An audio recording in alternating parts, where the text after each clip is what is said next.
At my graduation dinner, everyone was laughing, until Grandma smiled at me and said, "I'm glad the $3 I send you each month is helping." I paused, looked around, and said, "I never got any money." Everyone slowly turned to look at my parents, who were dead silent. Grandma set her plate down, and then it began. Part 3. All those nights I'd worked double shifts, all the times I'd counted pennies for groceries, all the doctor's appointments I'd skipped because I couldn't afford the copay. "You told me you were broke," I said to my parents, my voice shaking. "You told me I needed to stand on my own 2 feet.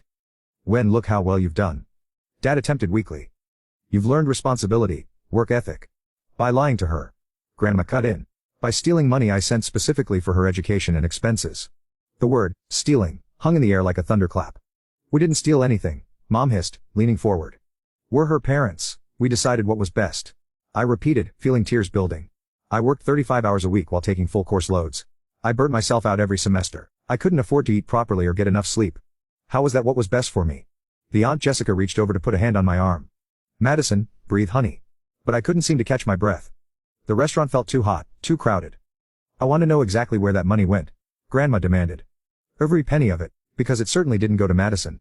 My parents exchanged another look, this one panicked. "We used it for family expenses," Dad finally admitted. "College costs affect the whole family budget. We had to make adjustments." "What adjustments?" I asked. "The new kitchen remodel last year, Mom's shopping trips, the boat you bought." Each example that came to mind made me feel sicker. All the times they'd told me money was tight while apparently sitting on thousands of dollars meant for me. "This is a misunderstanding." Mom tried again. "We can discuss this at home, as a family." "I think we're well past that point," Uncle Mark said, speaking up for the first time, his business acumen coming to the fore. "Robert, Diana, did you ever tell Madison about this arrangement with Eleanor?" Their silence was answer enough. "Did you tell Eleanor you were keeping the money rather than giving it to Madison?" He continued. More silence. "That's what I thought," he said grimly.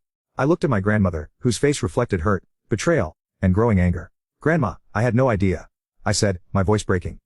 "All this time, I thought you were just being supportive with phone calls and care packages. I never knew." "Oh, my dear girl," she said, reaching for my hand. "Thought I was helping make your college years easier. I never imagined." The waiter approached our table, sensed the tension, and wisely retreated.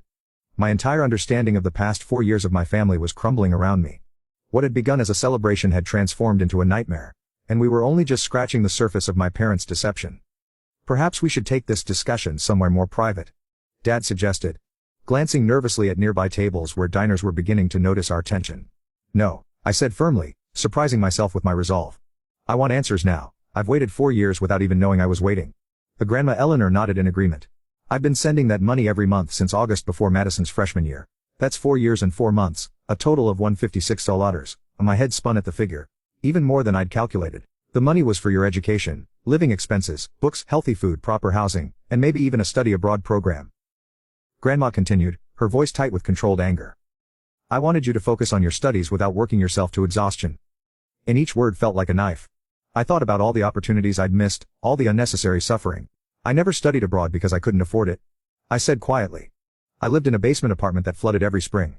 I caught pneumonia sophomore year because I couldn't afford to fix my car and had to walk to work in the rain." A mom shifted uncomfortably. "Madison, you're being dramatic." "Am I?" My voice rose. "Junior year, my laptop died before finals. Remember when I called you crying because I couldn't afford a new one and you told me there was nothing you could do? Was that when you were planning your cruise to the Bahamas? The one you said was a work trip." Tyler's eyes widened. "That wasn't a work trip." "Of course it was," Dad snapped. But his confidence was clearly shaken. "Show me your bank statements," Grandma Eleanor demanded. "Show me where that money went." "We don't have to show you anything," Mom replied, her voice rising. "We're Madison's parents, we make the financial decisions for this family." "I'm 23 years old," I countered. "You had no right to make decisions about money that was explicitly meant for me without even telling me it existed." The gravity of the situation was sinking in. This wasn't just about money. It was about years of deliberate deception. "So while I was eating ramen and skipping meals," I continued, my voice shaking, "while I was working until 2 a.m., and then getting up for 8 a.m.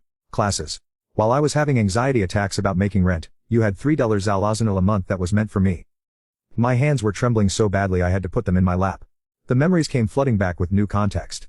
The night I'd called home sobbing because I couldn't afford both textbooks and groceries that week. The summer I'd worked double shifts instead of taking an unpaid internship that would have helped my career. The time I developed an ulcer from stress and skipped getting treatment because of the medical bills. "We were teaching you responsibility," Dad insisted, but his voice lacked conviction.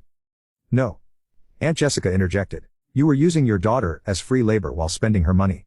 Let's call this what it is. Uncle Mark leaned forward. I'm curious where the money actually went.